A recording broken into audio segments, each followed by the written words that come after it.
Magandang hapon po. Ito po ang resulta ng 2 PM draw ngayong Saturday, July 15, 2023. Ito po ang resulta ng 2D Lotto 24, 29 in exact order.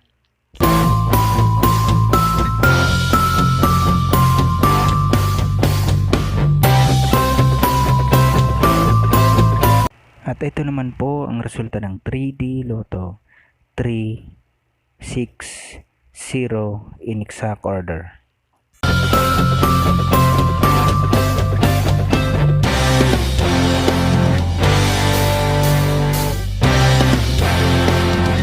Congratulations po sa lahat ng mga winners. Pa-like and subscribe na lang po ng video ito para palagi kang updated sa mga bagong Lotto result.